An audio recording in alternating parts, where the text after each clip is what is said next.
Hello all, I thought that I'd do an English literature lesson by video this time. Thank you so much to all of you who've been sending me fantastic essays with the poetry that I've been setting. It's really of a great high quality and I'm really enjoying reading your thoughts on these. We're going to look at 1984 today and look at a little bit about George Orwell. So I thought I'd talk to you a little bit about the novelist toolkit. So before we talk about that, have a think by yourselves. You might want to pause me for a second about why somebody would write a novel. Yes, Josh. To tell a story, absolutely, yes, to tell a story. James, yes. To entertain, yep, that's definitely one as well. What else can we find? Margot, to explore a theme, yes, absolutely. So there's lots of different reasons that a novelist would want to write a story, and these are a few. So to tell a story, to entertain, to teach someone a lesson, to explore an alternative reality, to explore a theme, to send a message, or to put their views across. All of this that I'm telling you now is in a PowerPoint that's on Google Classroom, so you can look at this afterwards and just refresh your memories if I'm talking too fast, which I normally do. Okay, so the reason that somebody writes a novel, it could be for any of those reasons, and we know, and I'm going to set you some research to do about George Orwell, we know that Orwell was writing this book in response to the circumstances in which he was living, the things he'd lived through, the things that he'd seen, and really the main thing that he was writing about, and this is a key word that I will talk about all the time, is totalitarianism. So when you come to do the task that I've set, just make sure you're really familiar with that word and what it means, okay? Okay.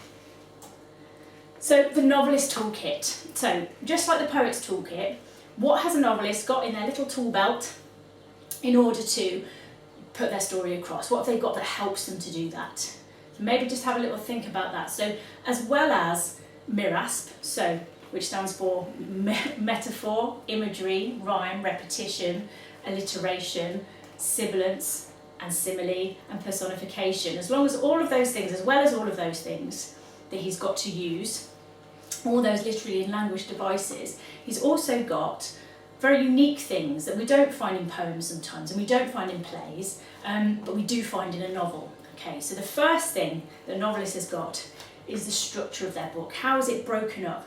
Sometimes it's broken into chapters, sometimes it's broken up into sections, so it'll be book 1, book 2, book 3. But that form, that structure in how they're writing helps the reader because it gives us little sections to consider, and then we have this little pause before we go on to chapter 2, or a little pause before we get on to the next book. And we have this moment, these sections that the novelist can give us in order to help us get closer to his message. That's what it's all about. How can he get his message to us? So we have form and structure of the book. We also have a plot. So all novels have a plot of some kind and a narrative that leads us through that plot. A novelist, just like in a play, has characters, and they write these characters in a way that we will feel a certain way about them. And they have dialogue. They have dialogue between these characters. Now sometimes, depending on how a book is written and whose perspective it's written from, that dialogue can come in very different forms. But dialogue's really important. What has the author given that person to say? How much has he given them to say? And how do they say it? Those are really important things. And then we have contrasts. So amongst the narrative and the characters and the dialogue, we have contrast between those things so that we can, again, feel a certain way. So if we have one character who we perceive to be the good guy, then we often have a baddie as well. And then we have lots of things in between that help us to form a picture and form a feeling about how those characters are behaving. Okay, so novelist's toolkit, we've got structure and form, we've got plot, we've got narrative, we've got characters, contrasts and dialogue. And all of that's really important. What we need to remember is that we have to say that the author did all of these things deliberately, okay? So he didn't this character just didn't appear, he wrote them in this way, a certain way, for you to feel a certain thing. And that's the main thing that I want to get across to you, is that all of this stuff is about how it makes you feel. Because what's the point in telling a story if it makes people feel nothing, if you're indifferent? It's about how it makes you feel. And those of you who've been really grasping the PIACT system, I think that's the most important part of that, is to give an informed opinion about what they've used and how they've used it in terms of literary devices, but how that makes you feel. What's the impact? And that's what we'll be looking at, the impact.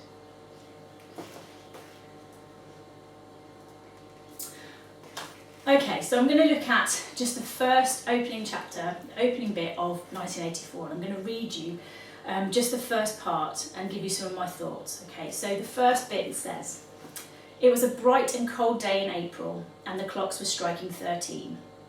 So immediately, that's the first sentence, and the clocks were striking 13. So immediately you think, what?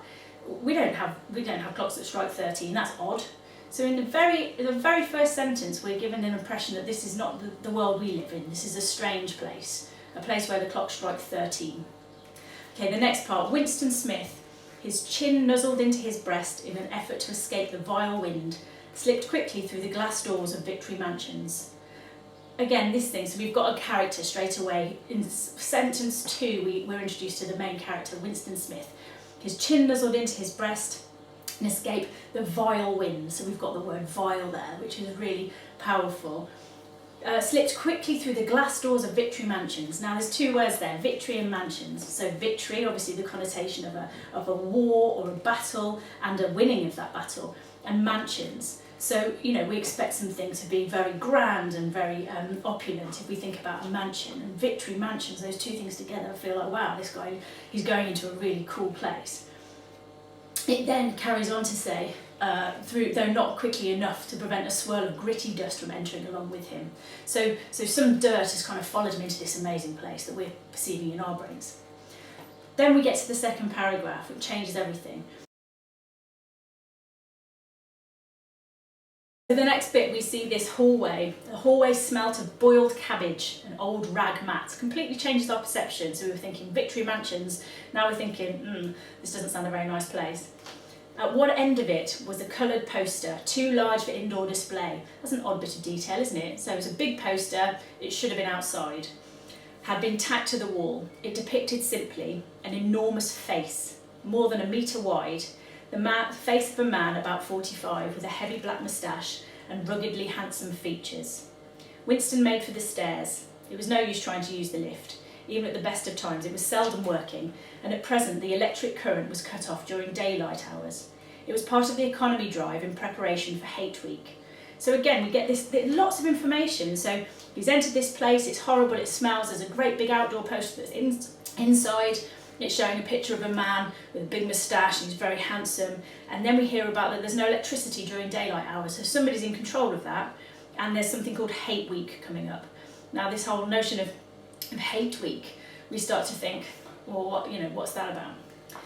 The flat was 7 flights up, so we know it's now a tall building. And Winston, who was 39 and had a varicose ulcer above his right ankle, went slowly, resting several times on the way. On each landing, opposite the lift shaft, the poster with the enormous face gazed from the wall. So it's not just one poster, they've got them on every floor. Make sure this man's obviously important. It was one of those pictures which are so contrived that the eyes follow you about when you move. Big Brother is watching you, the caption beneath it ran.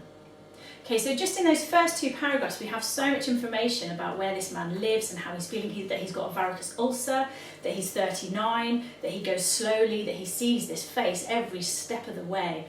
Okay, so lots of information, and you have to decide, what does Orwell want the impact of that to be? How does he want you to feel about Winston Smith? Inside the flat, a fruity voice was reading out a list of figures, which had something to do with the production of pig iron. The voice came from an oblong metal plaque, like a dulled mirror, which formed part of the surface on the right-hand wall. Winston turned a switch, and the voice sank somewhat, though the words were still distinguishable. The instrument, the telescreen it was called, could be dimmed, but there was no way of shutting it off completely. He moved over to the window, a small, frail figure, the meagreness of his body merely emphasised by the blue overalls which were the uniform of the party. So again, we've got lots of information here. So he's got something called a telescreen on the wall that he can't ever turn off. He can turn it down a bit, but he can't turn it off. So who's in control of that? And then his idea of him being a small, frail figure, meagre, all of these, and you'll know these lexical sets of words that suggest that he's frail and small. Emphasised by the blue overalls that were the uniform of the party. So again, we're being told that he wears a uniform and it's for some kind of party. We're assuming maybe a political party, a military party, something like that.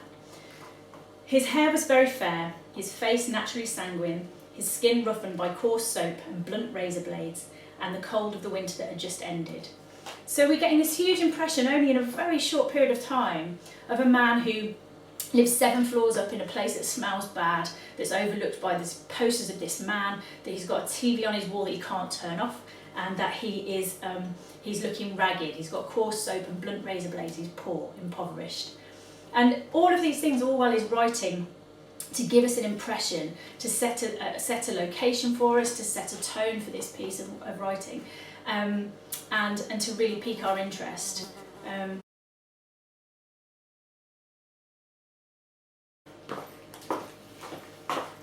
So PH stands for point, so you're going to make a point. He uses language, he uses alliteration, let's say, to have an impact. Then you find me some evidence, so E is evidence, a quote. A is analysis, so you analyse that quote and you pick it apart, you say why that bit's particularly interesting to you. Then you talk about the audience or reader in this instance. So what impact does it have? How does it make us feel? Then we look at theme. Is there a theme that's emerging? I'd say in this piece here it's about a theme of illness and poverty. Then look at the context.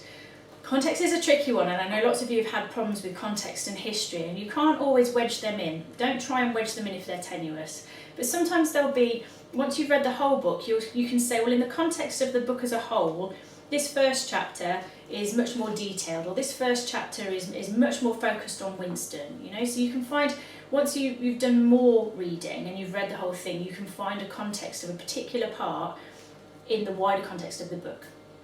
And then the history. It's really important that we know when something was written, why it was written, who it was written by, and what influenced them, and why they were writing, who was their audience, what were they writing for. And anything that we can spot, and if you're going to say that he uses a certain language device, you need to say why that's relevant to the time of writing, or why that's relevant to the story he was telling. And that's where history comes in. We say, what are the foundations, what underpins this writing? So good luck with the tasks. Send them through to me on Google Classroom and I'll mark them as soon as I can. And if you have any questions, do ask. And if you haven't got a copy of the book yet, that's not a problem at all. There's an entire version of the book online. So if any of you want that, I can send that to you. You can read it off your screens. And I look forward to hearing from you all. Stay safe and enjoy your week, and I'll see you next week.